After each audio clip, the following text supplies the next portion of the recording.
possível sorrir e sorrindo ser mal? O que é ético? O que não é? A ética está no simples cumprimento das leis? Ou precisamos mais do que isso para sermos éticos? Na palestra de hoje, o filósofo Renato Janine Ribeiro discorre sobre o tema A Vida Boa, levantando questões que envolvem a ética e a felicidade. Está começando agora mais um Café Filosófico.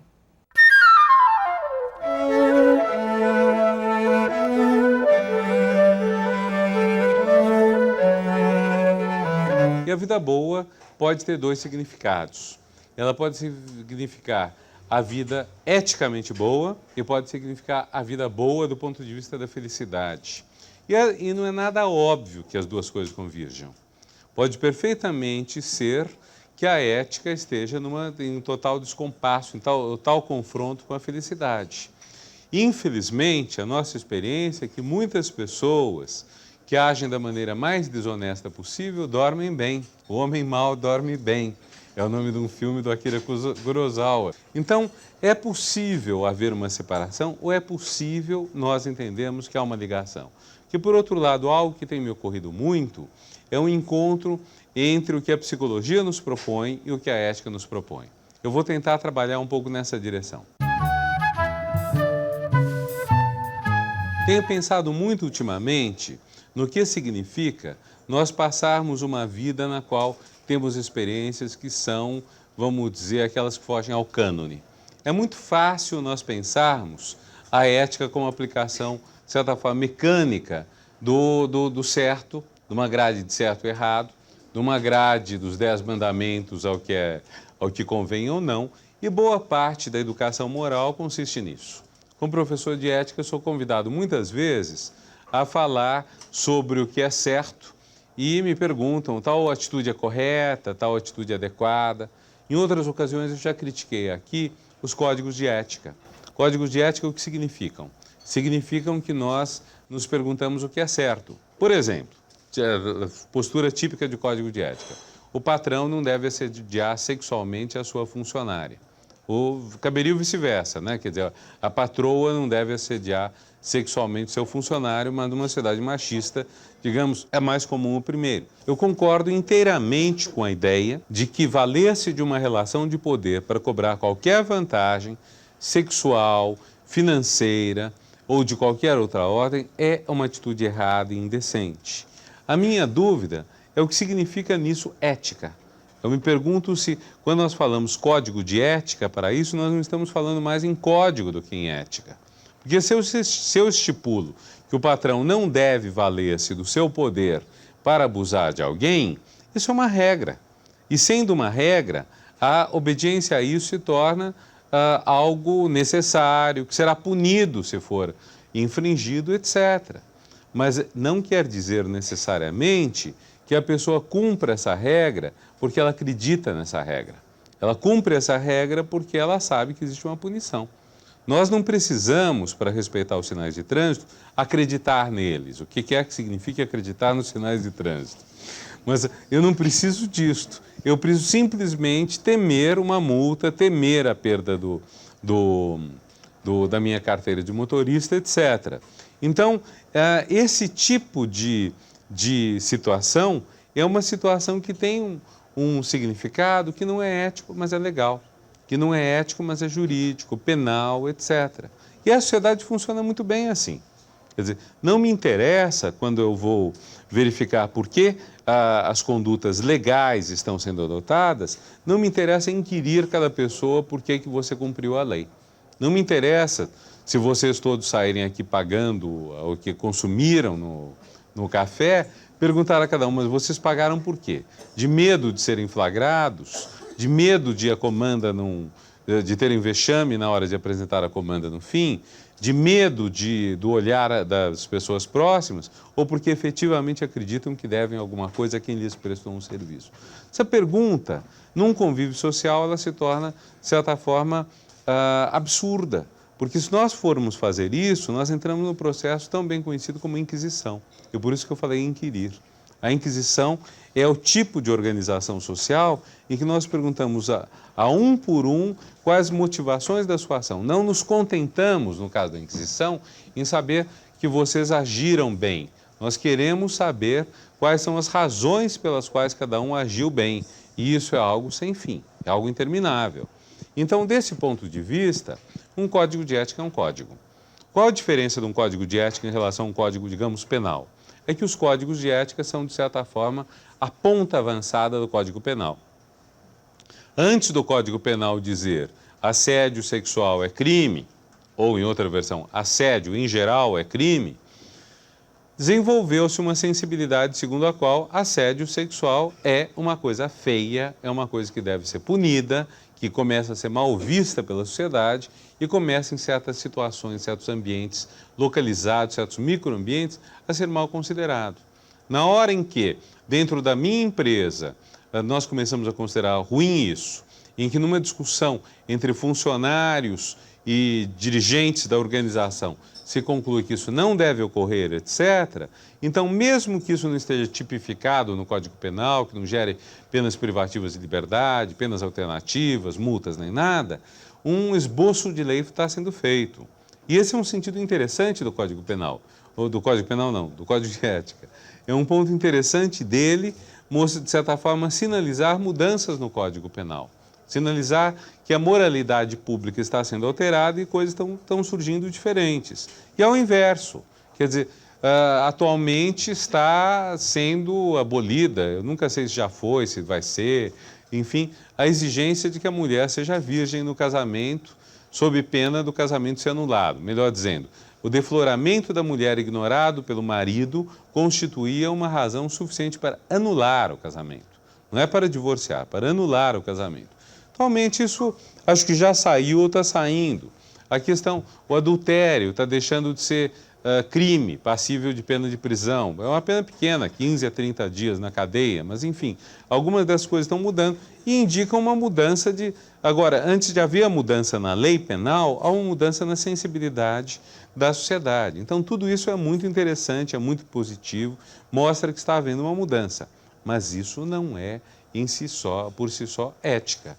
Isso não é ética porque eu, quando adoto determinada medida, quando adoto determinada direção, eu estou cumprindo essa norma simplesmente porque me disseram que é correto fazer isso, porque eu tenho medo das punições, nem que as punições sejam apenas o olhar alheio. Bom, esse é um ponto que é interessante no sentido de uma mudança da ética, de uma evolução da ética. A pergunta que eu coloco é, será que isso tem a ver também com uma mudança na psicologia? Ou pegando por outro lado, a palavra caráter. Eu falo, o que quer dizer bom caráter em português? Bom caráter é a pessoa que é honesta, que é correta, que se pauta eticamente. Mau caráter é a pessoa que é desonesta, que se pauta pela incorreção, etc. Mas traduzamos isso para o francês. Mauvais caractère. Mauvais caractère é o que nós chamamos em português de gênio ruim. Mauvais caractère não é mau caráter, é uma pessoa que tem um gênio ruim. É uma pessoa que tem um caráter, não no sentido moral, mas no sentido psicológico, ruim. Então, em outras línguas, há também esse sentido do caráter que puxa mais para uma descrição da postura psicológica da pessoa do que para uma avaliação moral. A pergunta que eu estou fazendo aqui, de certa forma, é: e se houver uma convergência do bom caráter e do bom caractere? Se houver uma convergência do bom caráter e do gênio bom? Se a gente tiver momentos ou caminhos pelos quais seja possível articular o que é positivo na ética e o que é positivo na psicologia.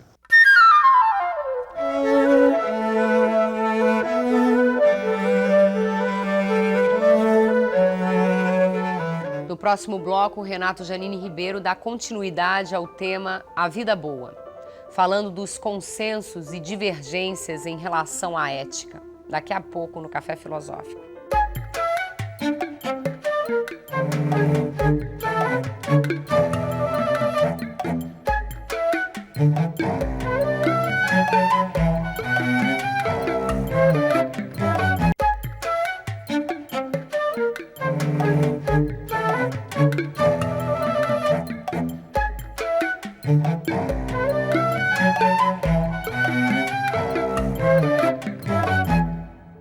Às vezes todos concordam, isso é ético, aquilo não é. Outras vezes há divergências, roubo é antiético, sim.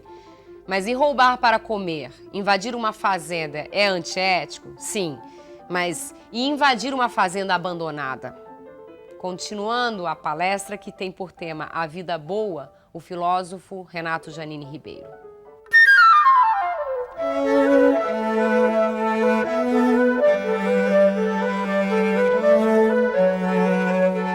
Do ponto de vista ético, eu creio que nós não teremos muita divergência se começarmos a discutir aqui o que consideramos mais correto ou menos correto.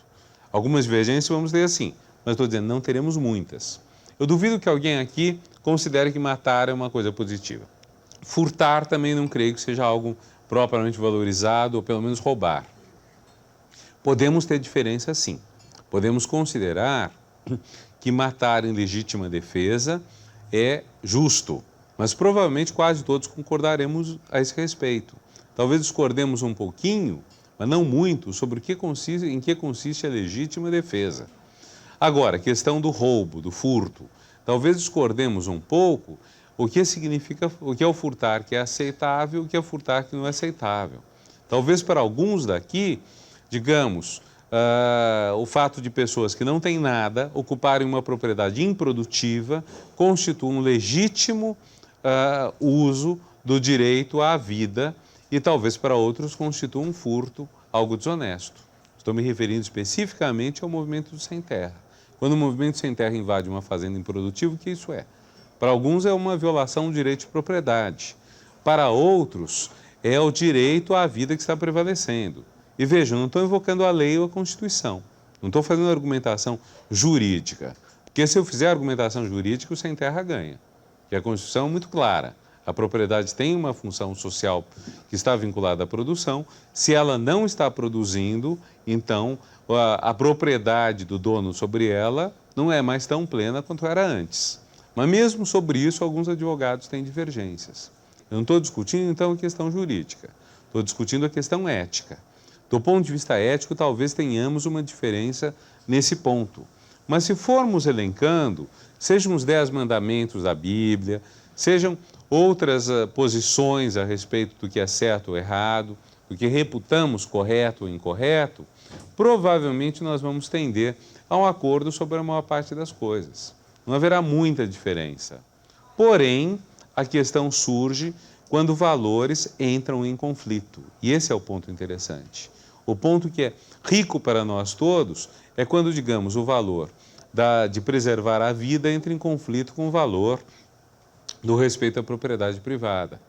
Santo Tomás de Aquino dizia, o furto por necessidade é aceito. A nossa lei penal diz isso.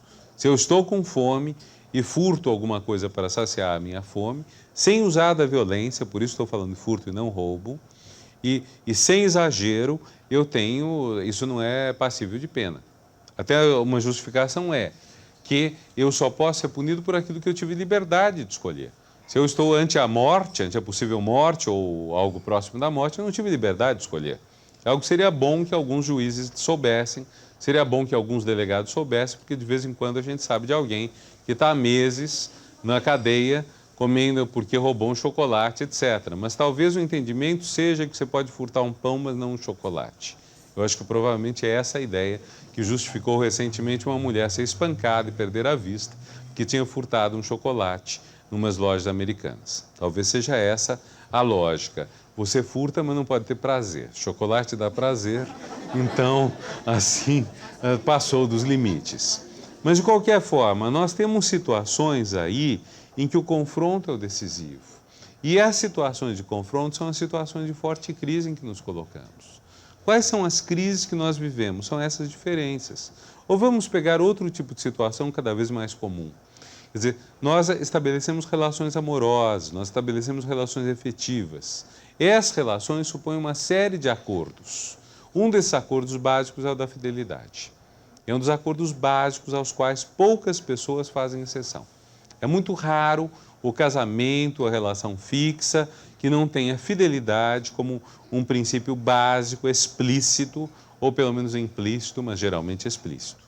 No entanto, muitas pessoas, num certo momento, se apaixonam por outra, se interessam por outra, e aí fazem coisas que vão contra os valores que elas próprias propagandeiam, alardeiam, etc. Há um momento, uma espécie de travessia do deserto, em que as pessoas estão fazendo coisas das quais elas não necessariamente se orgulham. Passado um certo tempo, é muito comum que essas pessoas entrem numa nova relação na qual vão fazer valer os mesmos valores que elas descumpriram durante um tempo. É um momento de crise difícil. O que eu me pergunto nesse tipo de situação é, sem dúvida não é por que se orgulhar de ter traído uma pessoa que lhe foi próxima. Sem dúvida esse não é motivo nenhum da pessoa se sentir honrada ou feliz ou se gabar junto aos outros, a não ser, obviamente, seja um estúpido completo. Mas o que é estranho é que, às vezes, este momento, esta passagem, é vista como algo que simplesmente é apagado, não aconteceu. E uma nova relação se estabelece como se nada daquilo tivesse existido, como se não houvesse mais a possibilidade de socorrer, como se algo não merecesse pelo menos ser discutido, como se algo não exigisse pelo menos perguntar como fazer para que não se passe de novo por isso, etc. Esse é um momento de forte crise. Veja, eu não estou celebrando nada disso, mas estou apontando para a maneira como nós, muitas vezes, varremos para debaixo do tapete os momentos de crise ética por que vivemos. Agora, qual a diferença entre chamar isso de crise ética e crise psicológica? Qual a crise que eu vivi no momento que eu descumpri valores, no momento que eu confrontei valores para mim, em que eu oscilei entre qual valor é mais importante, qual é menor? Qual a diferença entre considerar isso do ponto de vista ético e do ponto de vista psicológico? Ou pegando a mesma questão, uma relação pode ter toda uma qualidade. Eu vivo com alguém, amo essa pessoa, tenho planos, construir coisas juntos, tenho filhos, tenho projetos, me apaixono por outra pessoa. Qual valor prevalece? A veracidade do meu sentimento, que exige então que eu seja capaz de sacrificar aquilo que num certo momento para mim está parecendo mentira, está parecendo apenas a manutenção de um status quo? Ou é mais importante eu conservar algo que foi construído, foi batalhado, foi complicado e levar em conta que os sentimentos que eu tenho, por intensos que sejam, podem ser passageiros e podem, ao fim e ao cabo, simplesmente me levar à mesma situação. Há um famoso romance francês, do novo romance, o Nouveau Roman, que é La Modification, de Michel Butor. É um romance que tem como grande criação literária o fato de que o personagem se chama Você. Quer dizer, toda a história é narrada com um personagem que se chama Você. Você deixa a sua casa em Paris, você pega um trem, você vai para Roma encontrar a mulher que você ama e largar a sua esposa. E você vai pensando ao longo da viagem, é um fluxo contínuo de memória, até que você chega a Roma e se dá conta de que se você largar a sua esposa e ficar com a outra mulher, você vai ter exatamente a mesma vida que tinha antes. Então você volta de Roma a Paris para manter exatamente a mesma situação.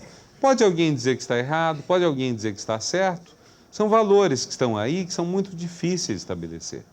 Então vocês vejam um problema complicado aí que do ponto de vista ético já coloca uma dificuldade extraordinária de saber qual é a conduta ética mais correta.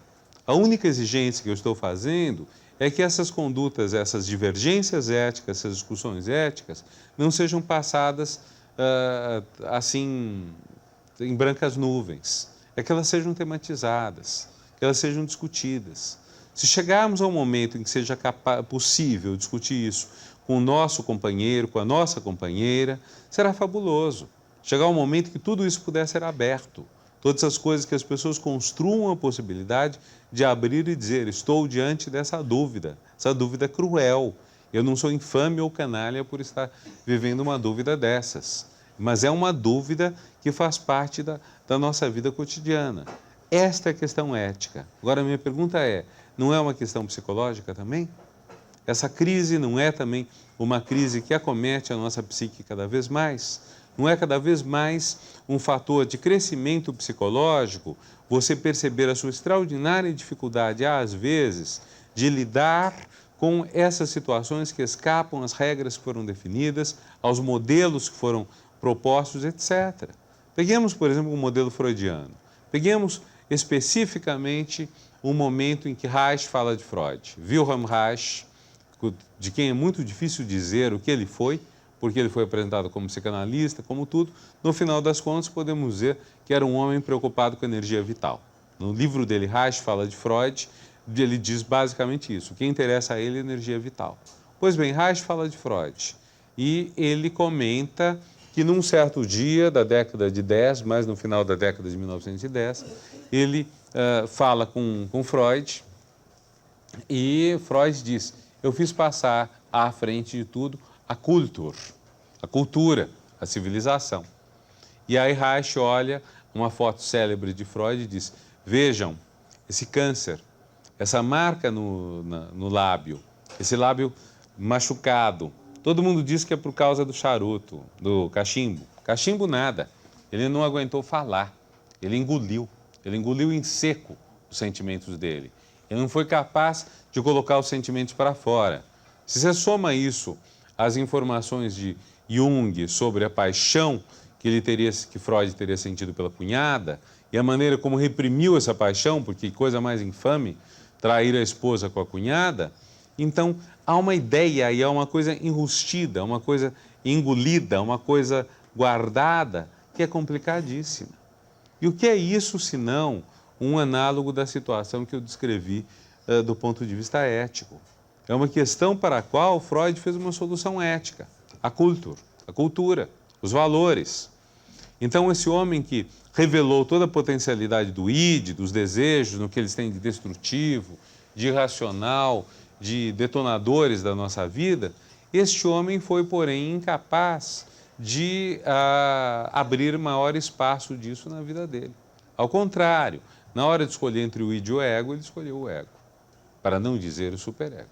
Ele escolheu uma posição que tem muito mais a ver com a organização do mundo dele. E, no entanto, esse homem merece uma honra extraordinária, porque, apesar do seu conservadorismo, apesar das posições que ele adotou, ele foi capaz de revelar um mundo que se tornou insuportável para o tempo dele. Isso não é uma crítica a Freud. Freud foi capaz de revelar a um mundo uma série de coisas que não faziam parte dos valores dele. Uma série de coisas contra as quais os valores pessoais dele se insurgiam, talvez, uma coisa que ele não assumiu na vida pessoal, mas ele teve a extraordinária dignidade de dizer, o mundo não é assim. O custo de você estar casado com uma mulher que você já não ama, desejando outra, etc., é um custo enorme, que estou disposto a pagar, que eu pago por N razões, mas que eu não finjo que é uma beleza, eu não finjo que isso é uma maravilha. Vocês vejam, então, quer dizer, de certa forma, nós estamos diante de um paralelo entre duas linhas, quer dizer, uma da ética e uma da psicologia, e nas duas o fundamental passa a ser pensar a ideia da crise.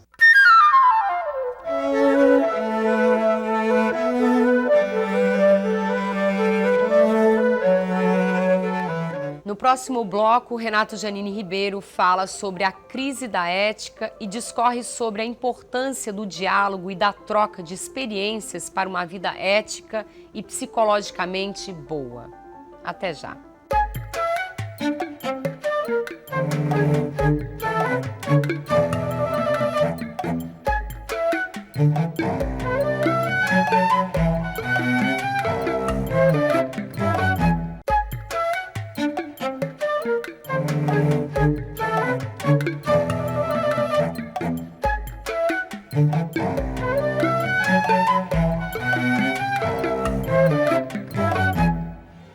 Imagine que seu pai está doente.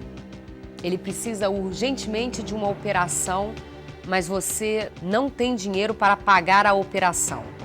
Você encontra um jeito de desviar dinheiro de uma conta bancária. Basta um clique. É roubo. É errado. Mas se você não fizer isso, o seu pai pode morrer. Que decisão tomar? Renato Giannini Ribeiro aborda essa importante questão antes de falar sobre a vida boa do ponto de vista da ética e da psicologia.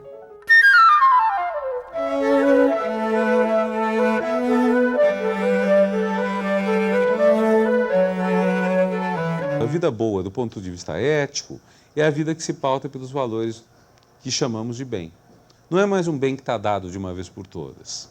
Não é mais um bem que eu descubro nos 10 mandamentos, na leitura dos filósofos. Não é nem sequer um bem que represente harmonia. Podemos ver florais de Bach, podemos utilizar a astrologia, podemos ter toda uma visão de um cosmos harmônico. Não é disso que eu estou falando. Não é isso que constrói o bem entendido como algo que seria, vamos dizer, uma síntese do que seria o correto, o perfeito, etc. O que eu estou falando é outra coisa. É da vida boa no sentido que nós consigamos equilibrar nossos valores, tomar opções que são custosas, que são onerosas, nas quais sempre falta alguma coisa, nas quais sempre algum sofrimento sobra e que, no entanto, nos parecem valiosas. Agora, do ponto de vista psicológico, o que seria a vida boa? Não é a vida saudável. Não vamos trabalhar com uma psicologia tão barata, tão banal, que fala em cura, ou em saúde, ou numa situação em que nós não tenhamos problema nenhum, em que tudo corra muito bem, sem problemas nem nada. Não se trata de curar a pessoa da neurose, da psicose, da perversão. Trata-se, isso sim, de pensar como é possível reduzir ao mínimo possível o nível de sofrimento que alguém tenha. Como é possível a pessoa sofrer aquilo que efetivamente é necessário.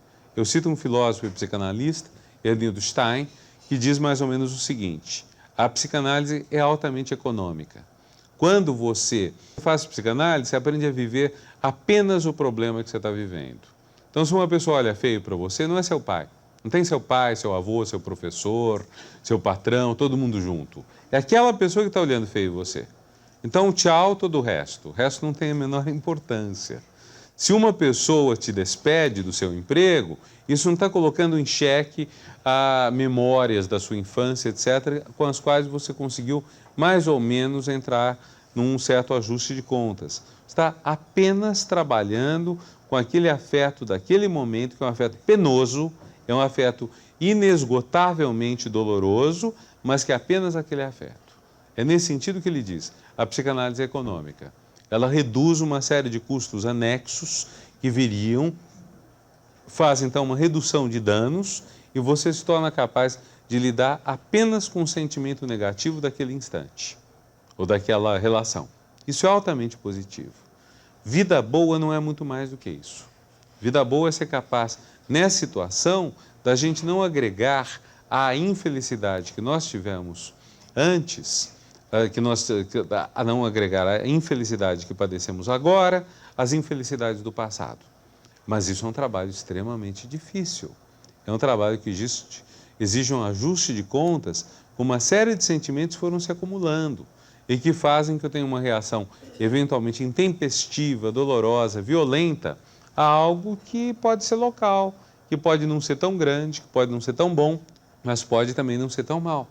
Quantas vezes não acontece da gente oscilar entre achar que outra pessoa gosta de nós e não gosta de nós, até que nos vem essa banal percepção de que essa pessoa certamente não gosta de nós tanto quanto em outros momentos achamos que gostava, mas também não desgosta de nós tanto quanto em outro momento achamos que desgosta, uma coisa mais realista.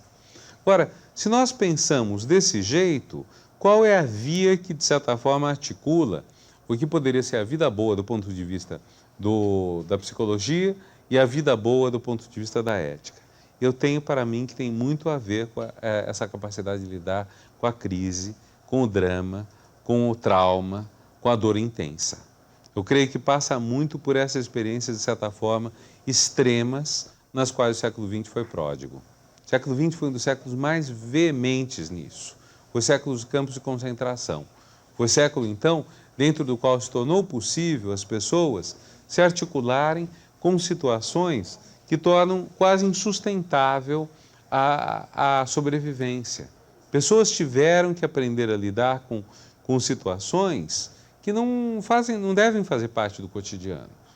Quando o Primo Levi diz que não é possível narrar o que houve em Auschwitz, quando vários autores dizem que a violência, a dor, a desumanidade que foram praticadas nos campos de concentração nazistas, comunistas, é algo que ultrapassa a possibilidade da representação verbal, que ultrapassa a capacidade da verbalização, ou seja, são de uma dor tão intensa que praticamente cala a pessoa, estão falando disso.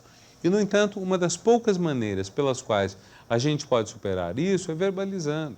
É difícil nós superarmos isso se não for, de alguma forma, construindo isso com palavras, ajustando contas, sendo capaz de conversar, de dialogar, de colocar para fora, de dizer. Não é à toa que a psicanálise dá tanta importância à fala, não é qualquer fala, não é uma fala confessional, mas não é à toa que ela dá tanta importância a isso. Não é à toa que é tão importante a gente ser capaz, como às vezes nesse próprio espaço nos mostramos capazes, de contar experiências, às vezes com mais transparência, às vezes de uma maneira mais velada, mas que de alguma forma socializam o sofrimento e dessa maneira permitem superá-lo um pouco. Então, essa situação do trauma, essa situação da violência, tem um aspecto interessante, que é a capacidade que ela nos traz de lidar com alguns extremos da humanidade. E esses extremos da humanidade talvez sejam um elemento positivo. Talvez a gente deva pensar um pouco no que eles são. Talvez a gente deva começar a parar de varrer para baixo do tapete, parar de fingir que aqueles momentos não ocorreram. Há um episódio que me chamou muito a atenção quando eu era adolescente. Eu vi o filme Lawrence da Arábia.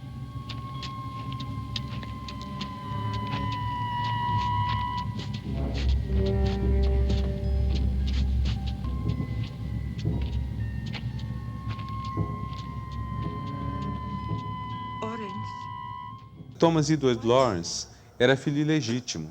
O pai e a mãe tinham se juntado, sem serem casados, e eram extraordinariamente moralistas, extraordinariamente morais. E quando ele tem uns 15, 16 anos, ele descobre que os pais não são casados. Ele jamais se recuperou, dizem os biógrafos, do choque. Por que não se recuperou do choque? Possivelmente porque passou a ele a ideia porque o contraste foi tão grande entre, vamos dizer, a moralidade que lhe era pregada e o que ele constatou, que ele não conseguiu suportar isso. Se os pais tivessem dito para ele, olha, nós os amamos, esse é o valor supremo, nós, por alguma razão, nos podemos nos casar, onde nós é casado e o cônjuge não admite a separação, não admite o divórcio, como acontecia na Inglaterra da época. Mas nos amamos, é isso que conta. Provavelmente Lawrence não teria queimado o dedo, como aparece no começo do Lawrence da Arábia. Mr. Lawrence? Yes? Flimsy, sir.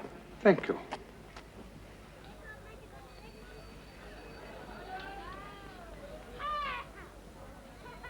You do that once too often. It's only flesh and blood. Michael George Hartley, you're a philosopher. And you're balmy. Talvez Lawrence não tivesse procurado, como procurou, a destruição. Tantas vezes. É um personagem que contínuas vezes na vida procura a destruição. É um homem que galga os postos mais fortes do heroísmo e que depois disso é capaz de se alistar no exército britânico com um nome falso para tentar se expor até morrer. Até que finalmente tem êxito e morre num acidente de moto totalmente desnecessário. Essa autodestruição toda dele, talvez pudesse ter sido encarada de outra maneira se o nosso amigo tivesse sido educado com um pouco mais de franqueza. Se tivesse havido um pouco mais de valores autênticos, o amor é o que conta, e não de valores formais. O casamento é o que conta, quando o casamento não havia. Então, eu estou levantando essas questões porque elas nos colocam dois pontos fundamentais. O primeiro ponto é o ponto da experiência do extremo.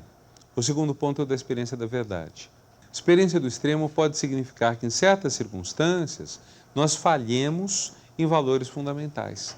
Pode significar que, em certas situações, nós nos mostremos incapazes de cumprir a palavra dada, incapazes de manter a relação prometida, incapazes de ser honestos com o outro e com nós mesmos. Mas a experiência da verdade é uma experiência também que pode ter a ver com o seguinte: e se esses momentos do extremo em que as coisas aparentemente não dão certo, não forem por si mesmos culpados. Qual culpa que há em alguém amar? Qual culpa há em alguém amar uma pessoa que não é a pessoa que ela deveria legalmente, eticamente amar? Qual culpa que há nisso? Mas qual o ponto fundamental aí? É provavelmente dizer a verdade. É provavelmente ser capaz de expor esse assunto. Talvez nós estejamos ainda muito presos a uma ideia de culpa muito forte vinculada aos sentimentos. Talvez nós tenhamos ainda certos padrões de ética, certos padrões de moral, que carregam tanto a culpa que eles acabam gerando eles próprios um conflito com a verdade.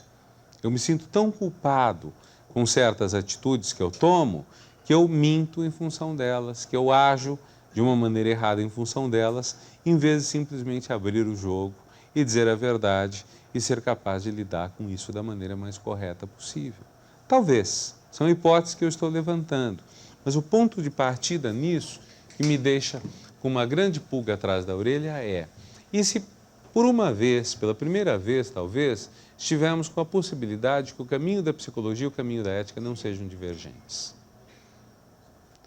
Com a possibilidade de que ter a conduta correta, ter a conduta que respeita o outro, não for diferente de ter a conduta que procura a felicidade. Ou, em outras palavras, não tivermos mais a ideia de que a felicidade se faz às expensas do outro, de que a felicidade é um empreendimento privado, privatizado, em guerra com o outro. É um pouco a dúvida que eu gostaria de compartilhar com vocês. É um pouco a questão que eu gostaria de colocar, porque a partir daí a gente pode juntar dois temas importantes. Um é um tema que tem 2.500 anos, é o tema da vida boa. É o tema, a vida boa entendida eticamente. É a vida boa entendida como aquela vida na qual, o que conta mesmo é o respeito ao outro, é o equilíbrio, é a moderação, etc. E, por outro lado, é a ideia da vida boa como uma vida que nos dá satisfação, que nos dá equilíbrio, que nos dá felicidade, que faz o nosso coração sorrir. Durante muito tempo, a tendência dessas duas vidas boas foi de divergir. A vida da felicidade e a vida da ética seriam diferentes. Talvez porque pensamos muito a vida da felicidade como a vida dos prazeres, a vida da realização pessoal. Mas e se esses dois caminhos forem próximos?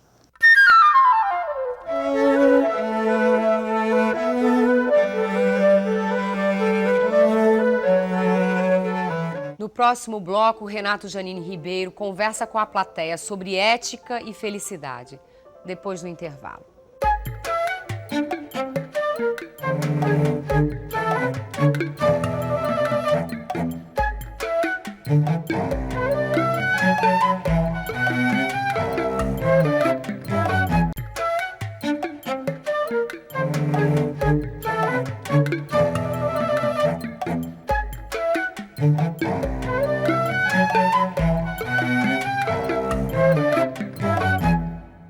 Segundo Renato Janine Ribeiro, precisamos dialogar e trocar experiências, pois assim poderemos lidar melhor com a crise e o sofrimento.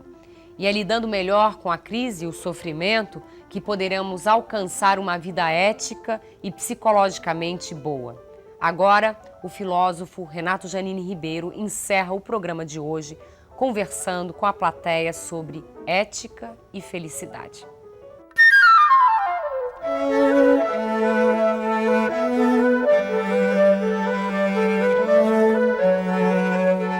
O padrão que a gente vê hoje de vida boa parece que é aquele que vem de fora. Essa vida boa parece que não...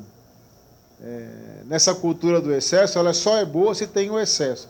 Um consumo novo a cada minuto, mas como você não tem o celular mais moderno, você não tem aquela coisa...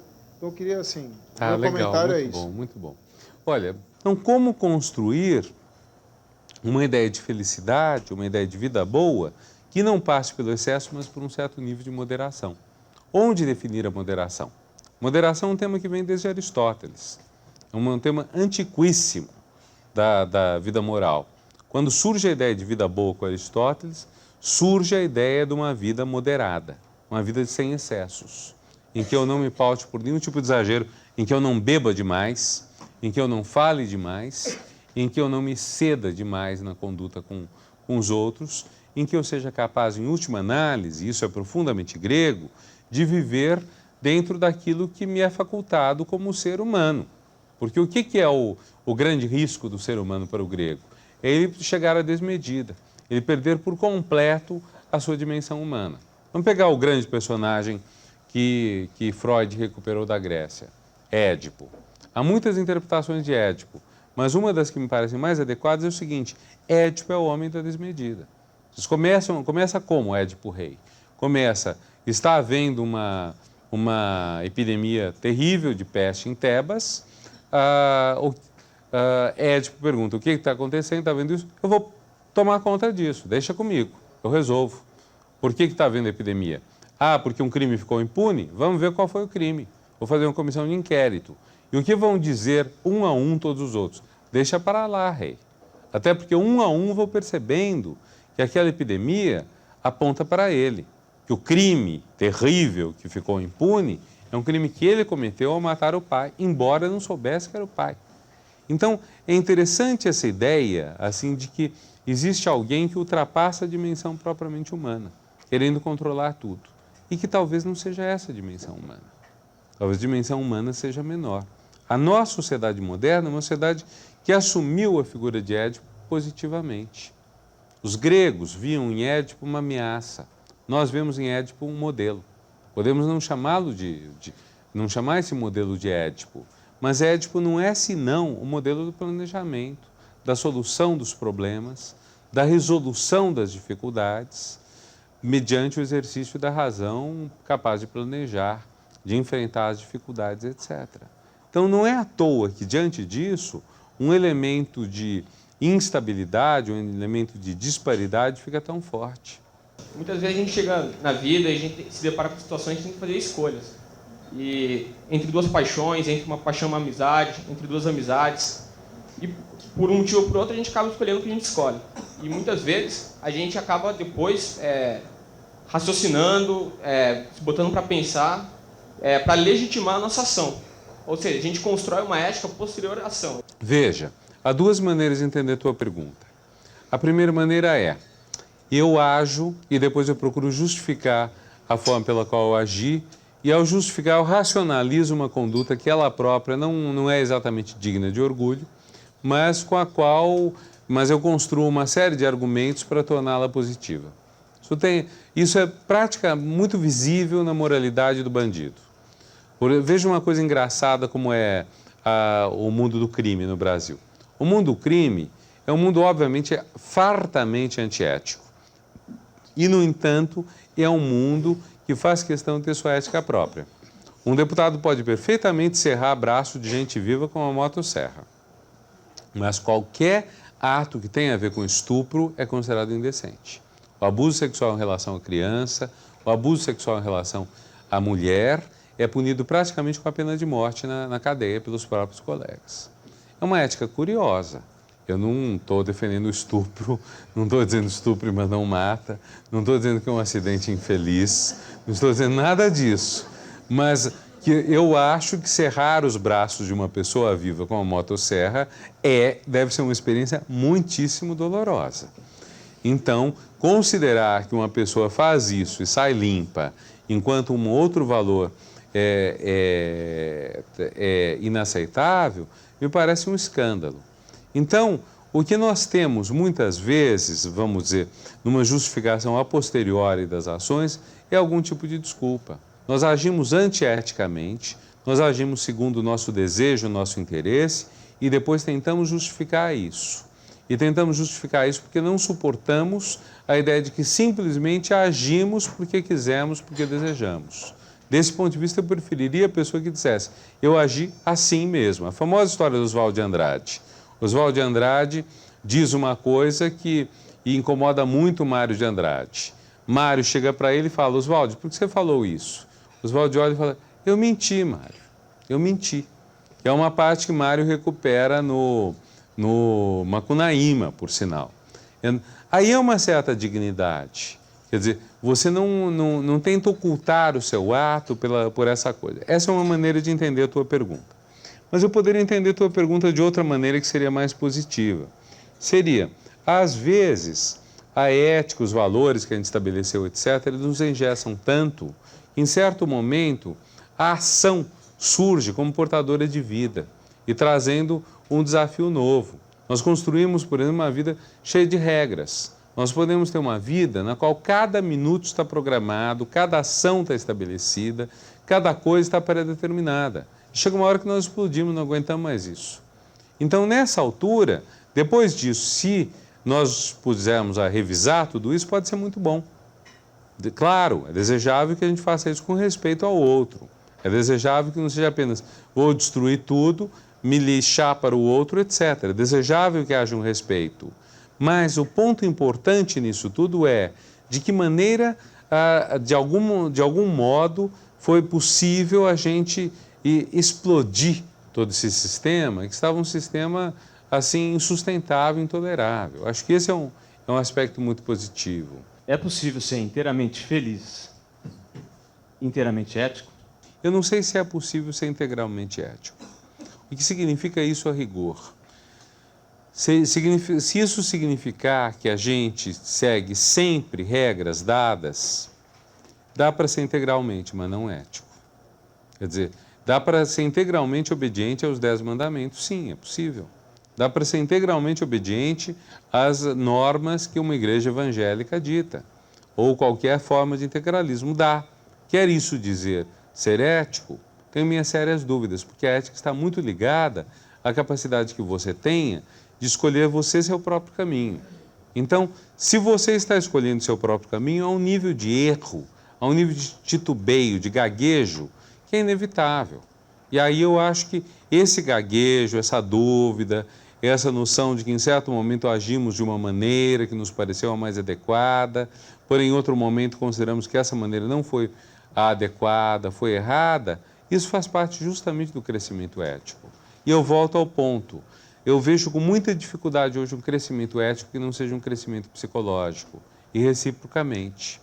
Eu acho um crescimento psicológico aquele que faz que as pessoas sejam capazes de ir se abrindo mais e mais às dificuldades desse mundo e à compreensão das próprias dificuldades delas e da tolerância que elas têm que ter em relação aos outros, não tolerância da indiferença, de achar que tanto faz o que o outro fez, mas tolerância de entender que o outro pode estar agindo de uma maneira que eu não gosto, que eu não admiro, mas que pode ser positiva, com a qual eu posso ter o que aprender. Acho que esse é um crescimento psicológico. E acho que esse é um crescimento ético também, na medida em que eu pluralizo um pouco meus valores. Um dos grandes pontos a esse respeito é a questão da orientação sexual. Quer dizer, não falo opção sexual porque eu acho que ninguém escolhe a sua sexualidade. Eu não sento diante da mesa, começo a colocar prós e contras e perguntar, tá, isso me levaria a ser homossexual, isso a ser heterossexual, isso a ser onanista. Então, feito o balanço total, eu concluo isso. Eu acho que é uma coisa que vem do desejo, é uma coisa que a pessoa escolhe, que a pessoa não escolhe, mas que é a pessoa escolhida por ela. Não creio que um homossexual seja uma pessoa que simplesmente escolheu ser homossexual. Um homem ou uma mulher que tem tesão mesmo pelo corpo de uma pessoa do mesmo sexo. Isso não tem nada a ver com opção. Agora, diante disso, nós que temos uma outra opção, sermos capazes de aceitar isso, ou aqueles que têm uma opção homossexual poderem aceitar a opção heterossexual do outro, eu acho que é algo muito importante do ponto de vista não só psicológico, mas ético. E nos dois casos, a questão decisiva que eu vejo é a abertura de espírito, uma espécie assim de escancaramento das nossas mentalidades. Nós estamos, desde algumas décadas, num período em que é preciso constantemente abrir mentalidades para aquilo que antes era inaceitável. E nós não podemos dizer que vamos fechar diante do futuro. Na palestra de hoje, Renato Giannini Ribeiro falou sobre o tema A Vida Boa, dando continuidade à série Cultura do Excesso, Sobrecarga e Alternativas de Vida. Obrigada pela sua audiência e até o próximo Café Filosófico.